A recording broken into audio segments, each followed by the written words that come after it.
नमस्कार दोस्तों। पहले क्लास में हमने बीपीएससी का जो सिलेबस था उसको डिटेल में देखा था कि क्या-क्या हमारा सिलेबस है, किस तरह से पेपर में क्वेश्चन पूछे जाते हैं, कितने नंबर का आपका पेपर होता है, ये सब कुछ देखा था। तो आज से हम अपना बीपीएससी के सिलेबस के अकॉर्डिंग पहला टॉपिक स्टार्ट करते हैं, जो कि आपके सिलेबस में यहाँ पे देखिए मेंशन है।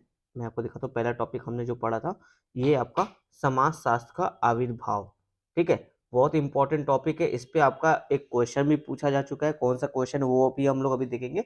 उसके बाद जो कि ये वाला टॉपिक स्टार्ट करेंगे। तो पहला टॉपिक है समाजशास्त्र का आविर्भाव या उद्भव या उदय, इस तरह का जो टॉपिक आपका है, इसको हम लोग देखेंगे। चलिए एक पहले देख लेते हैं कौन सा क्वेश्चन इस टॉपिक पे पूछा गया है। यहाँ आप देख सकते हैं 65th जो आपका बीपीएससी एग्जाम हुआ था 2020 में, वहाँ पे जो पहला क्वेश्चन पूछा गया था वो इसी संबंधित था। आपका क्वेश्चन 2 भाग में था। पहला भाग था समाजशास्त्र के अध्ययन के रूप में इसके प्रयास में समाजशास्त्र की क्या चिंताएँ वो पूछा गया था।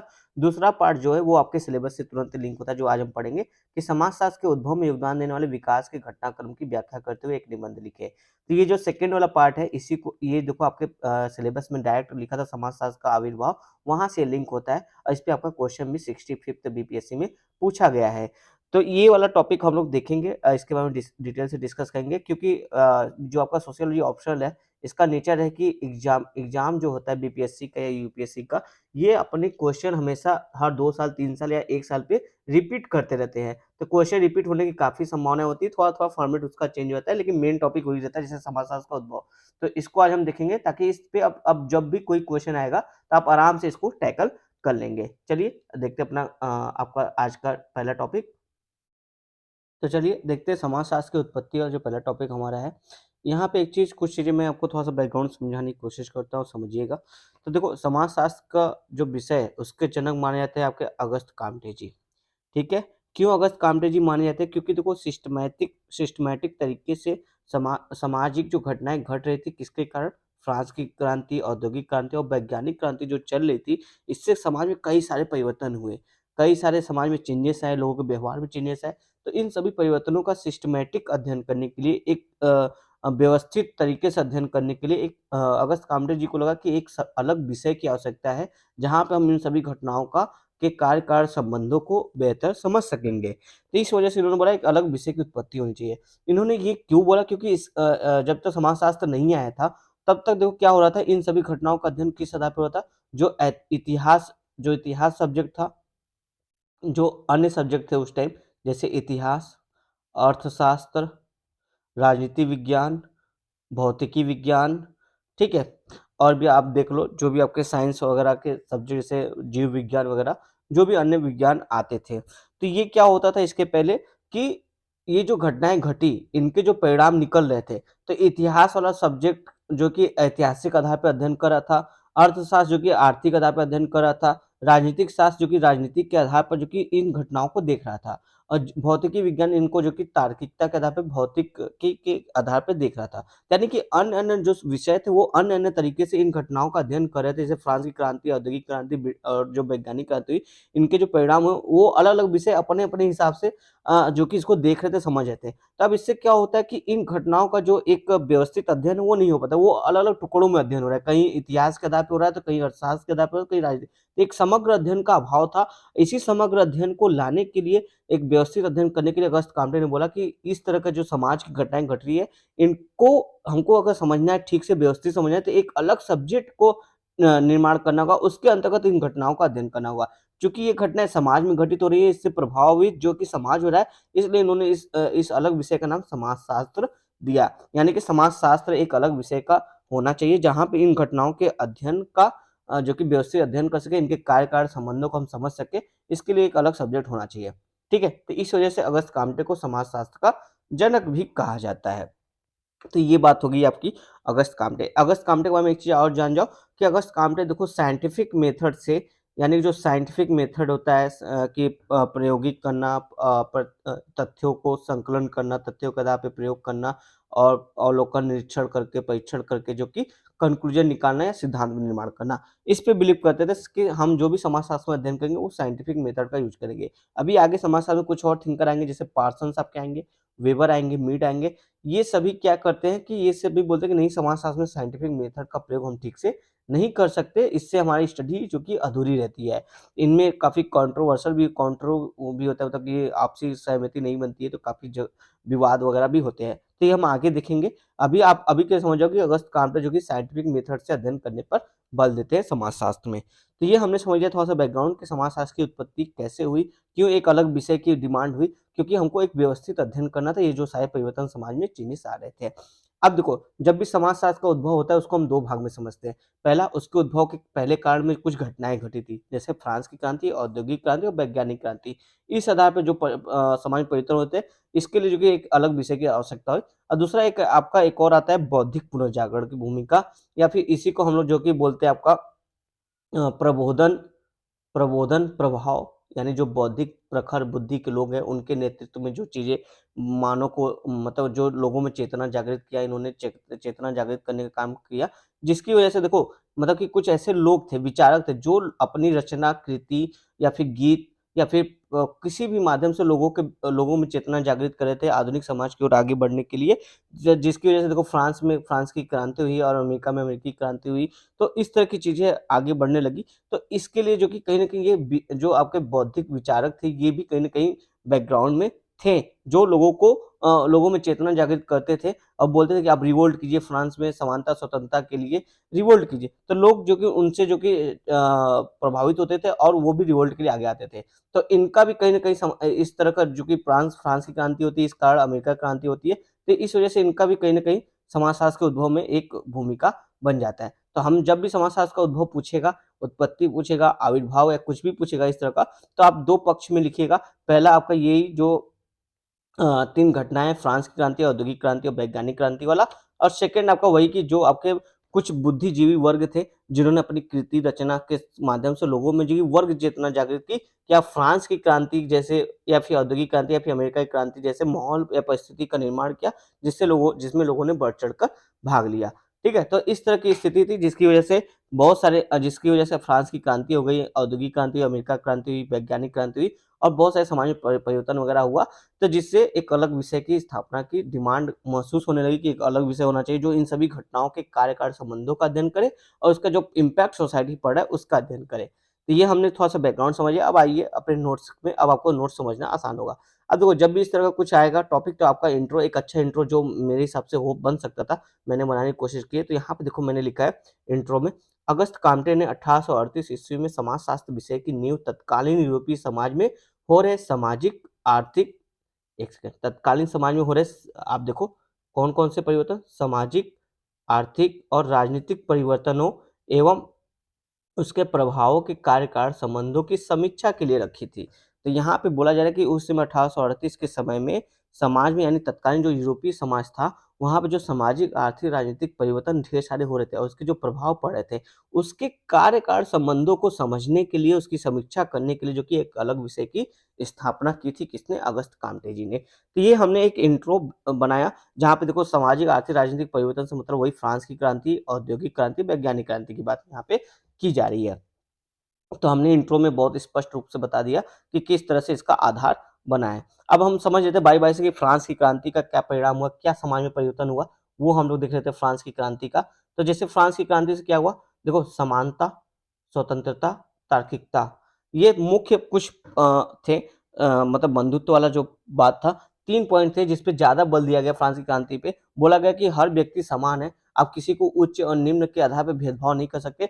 हर व्यक्ति स्वतंत्र है, किसी पे आप अधिक पाबंदी या अधिक नियम नहीं लगा सकते। जैसे जाति व्यवस्था में देखो, निम्न जाति पे कुछ ज़्यादा नियम है, हमारे समाज में देखने को मिलता है। उसी तरह फ्रांस में भी को कुछ वो निम्न तबका वर्ग था, उसको ज़्यादा मतलब शोषित किया जाता था, उससे ज़्यादा काम किया जाता था और उसको वेतन कम दिया जाता था। तो वही बोला कि सब व्यक्ति स्वतंत्र है अपनी मर्ज़ी से काम करने के लिए, अपने मर्ज़ी से जो कि कोई भी विवाह वगैरह कुछ भी करने के लिए वो स्वतंत्र है। और तार्किकता, यानी जो भी बात होगी लॉजिक के आधार पे होगी, ऐसा नहीं कि हम बिना लॉजिक के कुछ भी समझ लें।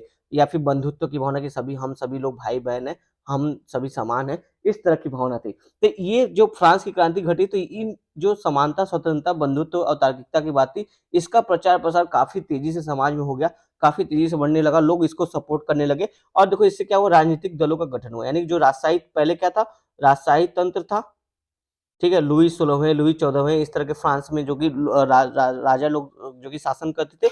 लेकिन जब फ्रांस की क्रांति होती है, समानता स्वतंत्रता की बात आती है तो अब बोला गया कि ऐसा नहीं कि राजा शासन करेगा बल्कि यहाँ पे डेमोक्रेसी आएगी, लोग चुने जाएंगे जनता के द्वारा।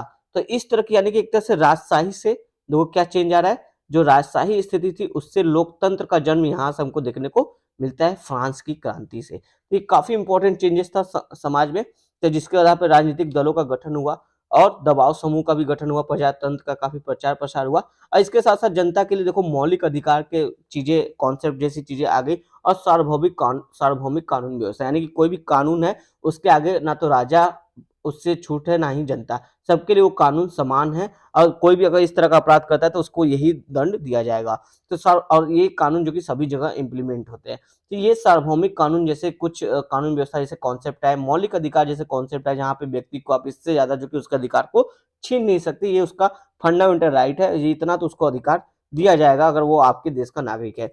और बाकी वही राजशाही तंत्र को खत्म करके आपका लोकतांत्रिक समाज का जो प्रचार प्रसार हुआ, तो ये फ्रांस की क्रांति का परिणाम था कि इतने सारे चेंजेस इस टाइम यूरोप में हमको देखने को मिले थे। और जैसे फ्रांस में क्रांति हुई तो ये जो आपका लोकतंत्र वाला विचार था, स्वतंत्रता वाला विचार था, समानता वाला विचार था, ये पूरे यूरोप में फैल गई बहुत तेजी से। तो यूरोप में काफी तेजी से ये सारे चेंजेस हो रहे थे। ये आपने समझ लिया कि फ्रांस की क्रांति हुई थी, इसके क्या इम्पैक्ट, क्या क्या इसका परिणाम हुआ था, ये सारे परिणाम हुए थे और इतने सारे समाज में चेंजेस हमको देखने को मिले थे। मेनली चेंज था कि राजशाही से प्रजातंत्र की ओर लोग आगे बढ़े थे और लोगों के मौलिक अधिकार, स्वतंत्रता, समानता पे इन्होंने अधिक इस तरह के विचारों को अधिक बल दिया। ये हमने देख लिया। सेकंड है हमारा औद्योगिक क्रांति। औद्योगिक क्रांति हमारा कब हुआ था? 1760 से 1840 के बीच का पीरियड है। औद्योगिक क्रांति कहने का मतलब क्या है? औद्योगिक क्रांति का देखो एक सिंपल साधा लैंग्वेज में आपको बताऊं तो औद्योगिक क्रांति का अर्थ होता है कि जो चीजें अब अभी तक हाथ से निर्मित हो रही थी, अब वो हाथ के बजाय मशीनों से निर्मित होंगी। ठीक है? तो जब हाथ के बजाय मशीनों से निर्मित होने लगी उत्पाद वगैरह, तो इसको बोला गया औद्योगिक क्रांति का समय आ गया। जैसे पहले हथकरघा चलता था, इसकी जगह पे आ गया पावर लूम।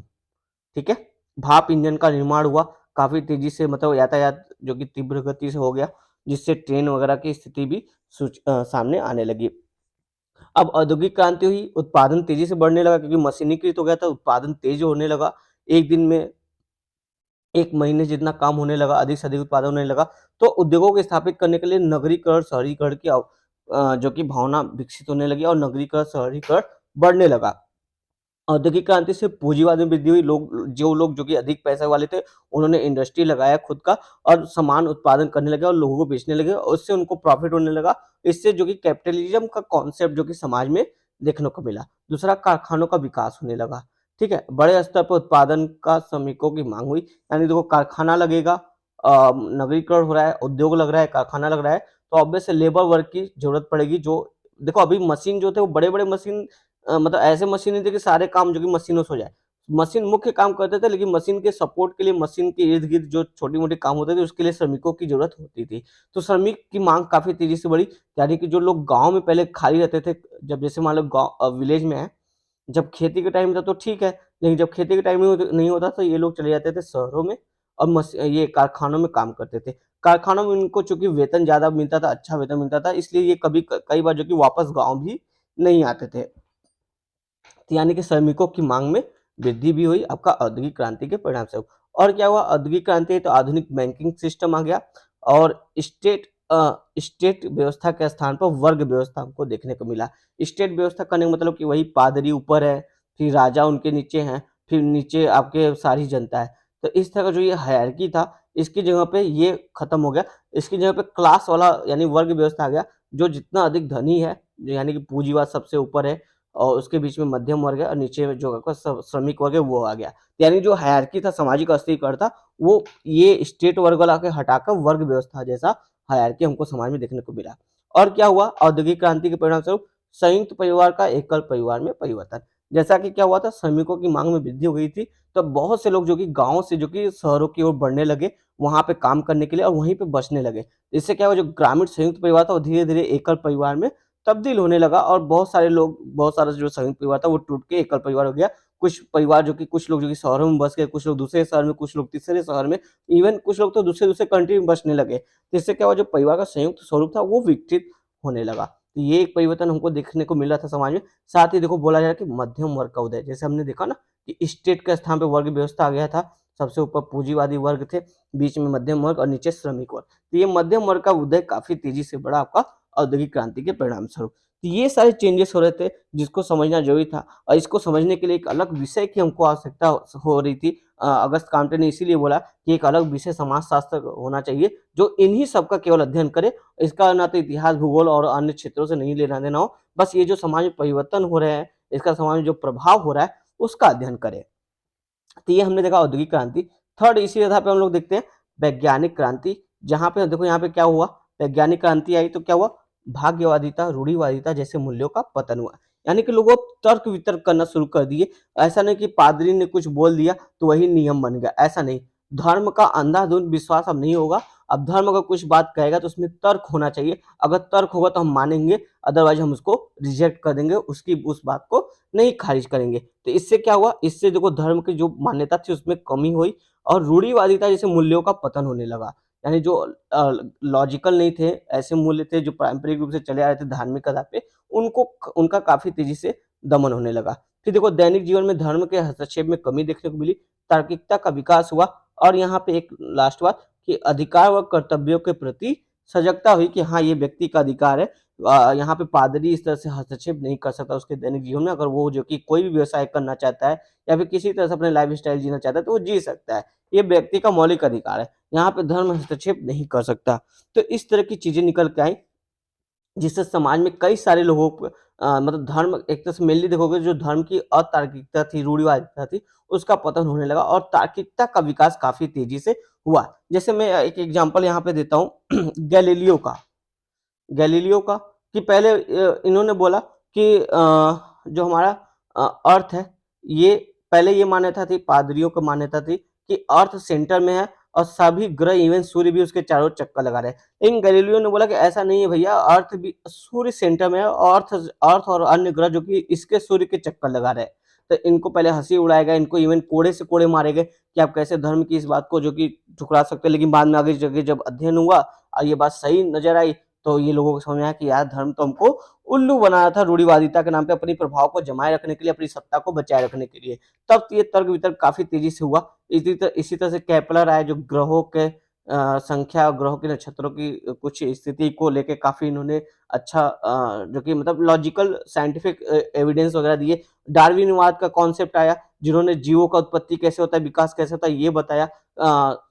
इस तरह से इन्होंने काफी लॉजिकली रूप से समझाया कि किस तरह से जीवों का विकास हुआ है। लेकिन इसके पहले क्या माना जाता था कि जीवों का विकास भगवान द्वारा, ईश्वर द्वारा या फिर चर्च द्वारा हुआ है और उसी के अधीन जो कि मानव समाज को उनके सभी बातों का पालन करना चाहिए। पहले ये कॉन्सेप्ट था, लेकिन डार्विनवाद ने इसको सरासर खारिज कर दिया।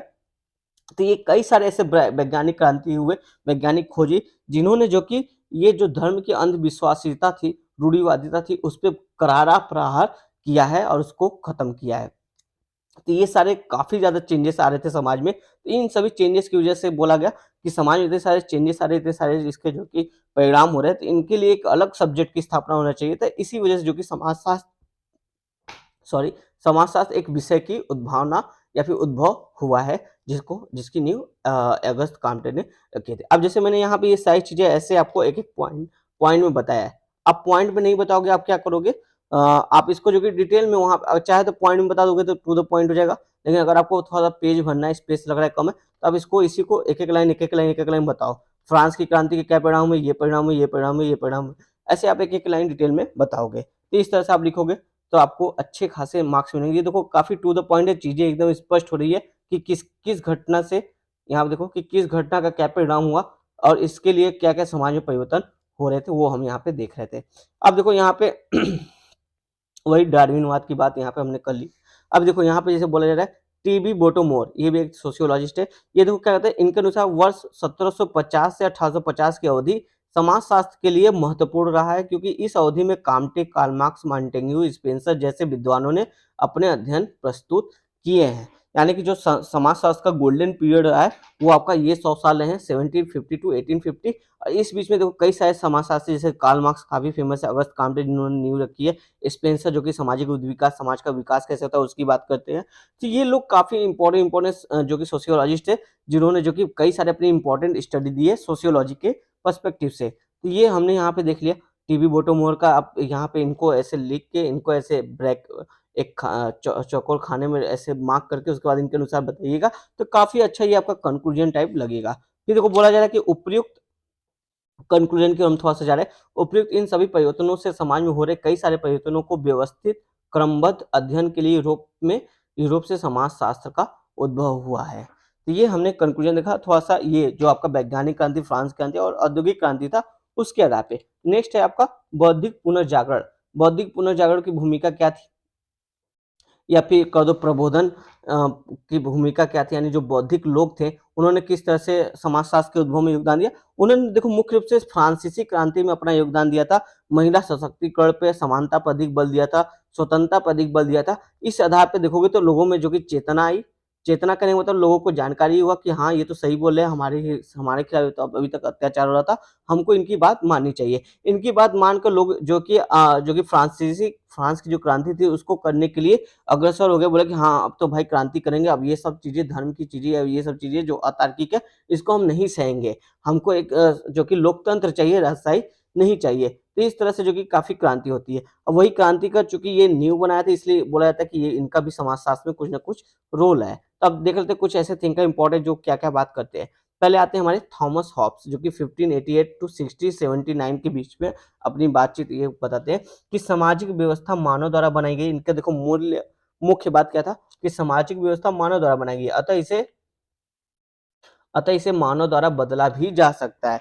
पहले क्या होता था, धर्म के प्रभाव में लोग सोचते थे अरे नहीं हम विरोध नहीं करेंगे, समाज क्या कहेगा, पादरी क्या कहेंगे, हमको सजा मिल जाएगी वो। तो वही उसी पे हॉब्स बोलते हैं ऐसा नहीं है भाई। देखो यहाँ बोलते हैं कि सामाजिक जो व्यवस्था है वो मानव द्वारा ही बनाई गई है, अगर इसमें कुछ चेंज करना है तो उसको उसको भी मानव ही बदल सकता है। इसमें कोई वो मतलब संकोच वाली बात नहीं है, आप इसमें चेंज कर सकते हैं अगर आपको जरूरत है। तो ये थॉमस हॉब्स थोड़ा सा लोगों में वर्ग चेतना जागृत करे कि आप अगर आपको कुछ गलत लग रहा है, कुछ परिवर्तन की आवश्यकता है तो आप उसके खिलाफ आवाज उठाइए। इसी तरह जॉन लॉक देखो क्या कहते हैं, सभी व्यक्ति के संपत्ति देखो जॉन लॉक क्या बोलते हैं, सभी व्यक्ति संपत्ति के अधिकारों को महिलाओं तक बढ़ाया जाए, यानी कि एक तरह से ये पुरुष और महिला की समानता की बात करते हैं। अब बोलते हैं जो संपत्ति का अधिकार केवल अभी तक पुरुषों का है, उसमें देखो महिलाओं को भी उनका हिस्सा दिया जाए। और उसके बाद ये बोलते हैं समानता पर बल देते थे, जहाँ सभी को स्वायत्ता व स्वतंत्रता हो तथा समाज में तार्किकता हो। समाज व मानव विकास में धर्म के बनाए गए ज्ञान महत्वपूर्ण है। ये थोड़ा सा मिस्टेक हो गया आई थिंक राइटिंग। यहाँ पे वही बात है कि एक सेकंड मैं इसको चेक कर लेता हूँ। हाँ, देखिए जॉन लॉक बोलते हैं देखो समाज और मानव विकास में धर्म के ज्ञान महत्वपूर्ण है, लेकिन वो ज्ञान कैसे होने चाहिए, तार्किक होने चाहिए। ठीक है, अतार्किक ज्ञान नहीं होना चाहिए, लॉजिकल होना चाहिए, तभी आप उसको एक्सेप्ट कीजिए, अदरवाइज उसको रिजेक्ट कीजिए। और यहाँ पे मुख्य रूप से लोगों की स्वायत्ता और स्वतंत्रता पे बल दिया गया कि प्रत्येक व्यक्ति स्वतंत्र अपनी इच्छा से कुछ भी काम करने के लिए और डिसीजन लेने के लिए, और वो स्वतंत्रता का हकदार हो। और इसी वजह से जो कि फ्रांस की क्रांति को काफी इन्होंने जो कि बूस्ट किया था, और महिलाओं में समानता की बात भी इन्होंने की थी। अब आते हैं रूसो देखो 1712 टू ये वैसे आपको टाइम पीरियड लिखना नहीं है, मैंने आपके नॉलेज के लिए बता दी कब कब की बात चली है। तो रूसो देखो क्या बोलते हैं, काफी इंपॉर्टेंट कोड इनका, मनुष्य स्वतंत्र पैदा होता है परंतु हर जगह वह जंजीरों से जकड़ा हुआ है। वाट अ लाइन, बहुत अमेजिंग लाइन उन्होंने लिखा है, मनुष्य स्वतंत्र पैदा होता है परंतु हर जगह वह जंजीरों से जकड़ा होता है, यानी कि बहुत सारे सामाजिक धार्मिक उस पर पाबंदियां होती हैं जिसकी वजह से वो उन जंजीरों में बंधा होता है। लेकिन जब वो पैदा होता है वो बिल्कुल स्वतंत्र होता है, उसको किसी भी तरह की रोक टोक उस टाइम तक उसको चूंकि ज्ञात नहीं होता कि इस तरह की हमारे समाज में चीज चली है। तो इसी पे आधार बोलते हैं, इसी तत्कालीन समाज के विषय में वे दावा करते हैं कि निजी संपत्ति ने युद्ध, संघर्ष और इस तरह नागरिक राज्य की आवश्यकता को जन्म दिया है। इनका कहने का मतलब जैसे जैसे औद्योगिकरण हुआ है, औद्योगिक क्रांति हो रही थी, उस आधार पे देखेंगे तो निजीकरण बढ़ा है और इससे कई सारे युद्ध, संघर्ष और नागरिक राज्य की आवश्यकता यानी कि डेमोक्रेसी की आवश्यकता को इसने जन्म दिया है। परंतु समाज में सुधार किया जा सकता है यदि अ, सभी व्यक्ति समान रूप से निर्माण में सहयोग देते हैं। इनका कहना है कि देखो समाज में ऐसा नहीं कि सुधार नहीं होगा, सुधार हो सकता है, लेकिन बस शर्त है, उसके लिए एक शर्त है कि सभी व्यक्ति अपना समान रूप से योगदान दे, तो निश्चित रूप से उस समाज को बदला जा सकता है, जो अभी चल रहा है उसमें सुधार किया जा सकता है, क्योंकि मनुष्य स्वतंत्र पैदा होता है इसलिए उसको स्वतंत्रता का अधिकार है। लेकिन अभी वर्तमान समाज की स्थिति ये है कि वो हर जगह जंजीरों से जकड़ा हुआ है। और इसमें परिवर्तन, इस जंजीरों को वो तोड़ सकता है, लेकिन कब, जब सभी व्यक्ति अपने समान रूप से योगदान देंगे तो ये हो सकता है। ये मुख्य रूप से देखोगे तो किस पे बल देते थे, सामाजिक समानता, आर्थिक समानता और राजनीतिक समानता पे ये बल देते थे, यानी महिला पुरुष सभी और सभी वर्गों का समान रूप से योगदान हो। एक आती हैं महिलावादी मैरी वॉलस्टोनक्राफ्ट, ठीक है, 1759 टू 1799। इनकी एक बुक है, काफ़ी इंपॉर्टेंट है। जब भी महिलावादी कुछ चीज़ें आएँ तो आप इनका नाम लीजिए और इनकी बुक का ज़िक्र कीजिए, आपको अच्छे खासे नंबर मिलेंगे। The vindication of the right of the women, ठीक है, the vindication of the right of the women, Mary Wollstonecraft की बुक है। ये अंग्रेजी लेखिका व नारीवादी थी। इन्होंने देखो महिलाओं के तर्क पर बहुत जोर दिया। उन्होंने महिलाओं को शिक्षित करके उनमें संयम, न्यायपूर्ण धैर्य, साहस जैसे गुणों को विकसित करने पर बल दिया। इन गुणों के आधार पर महिलाएं बेहतर पत्नी, माता, स्वायत्त एवं स्वतंत्र महिला के रूप में समाज में आएंगी। यानी कि महिला का एक संपूर्ण विकास हो सके, समाज में उसको उसकी परिस्थिति में सुधार हो सके, इसके लिए उसको शिक्षित करना काफ़ी इम्पोर्टेंट है। इन्होंने महिला की शिक्षा पर बल दिया और साथ ही महिलाओं को तार्किक मतलब लॉजिकल चीज, ऐसा नहीं परंपरागत चीज कुछ चीजें हो रही आ रही है, भले वो सही ना हो, स्वास्थ्य के लिए हानिकारक हो तो हम करें नहीं। लॉजिकल रूप से जो सही हो वो करना चाहिए, उनको तर्क वितर्क करने की क्षमता उनमें विकसित करनी चाहिए। और वो क्षमता कैसे आएगी, जब आप उनको शिक्षित करेंगे। तो ये मैरी वोल्स्टनक्राफ्ट थी, जिन्होंने जो कि इन गुणों के आधार पर महिलाएं बताया कि बेहतर पत्नी भी बन सकती है, माता भी बन सकती है, और एक महत्वपूर्ण बात कि स्वायत्त व स्वतंत्र महिला के रूप में वो समाज में हमारे आएँगी, जिससे वो समाज के निर्माण में अपनी महत्वपूर्ण भूमिका निभा सकती हैं। अब देखो यहाँ पे कंक्लूजन इनके आधार पे एक बनाने की कोशिश की है मैंने, जहाँ पे बताया कि विचार की प्रणालियों के विपरीत जहाँ धर्म का प्रभुत्व था और जहाँ पूछताछ को हतोत्साहित किया जाता था।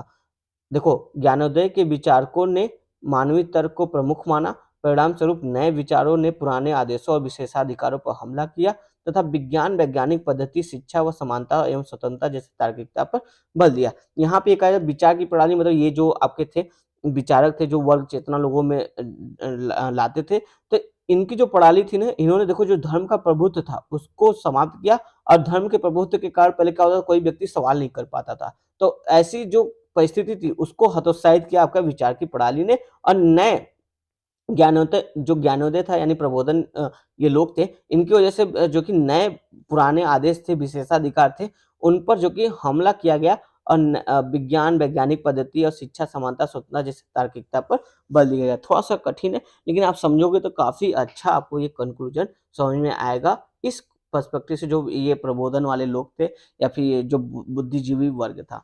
तो इस आधार पे ये हमने देख लिया समाजशास्त्र का उद्भव के क्या कारण थे, उसके क्या परिणाम थे, क्यों एक अलग विषय की महसूस हुआ कि एक अलग विषय की स्थापना होना चाहिए, बजाय कि अर्थशास्त्र, राजनीति विज्ञान, इतिहास, भूगोल वगैरह में इनका अलग-अलग छोटा-छोटा अध्ययन करते रहे उस वजह से। तो वही कामटे थे जिन्होंने बोला कि ऐसा नहीं कर सकते भाई, आपको जो कि अगर इसको एक बेहतर सिस्टमैटिक तरीके से समझना है तो आपको एक अलग सब्जेक्ट का निर्माण करना होगा। उम्मीद है आपको ये पहला लेक्चर था, काफ़ी अच्छे से समझ में आया होगा समाजशास्त्र का उद्भव। अब कोई भी क्वेश्चन इस पे आएगा तो आप इज़िली इसका आंसर लिख पाएँगे। धन्यवाद दोस्तों।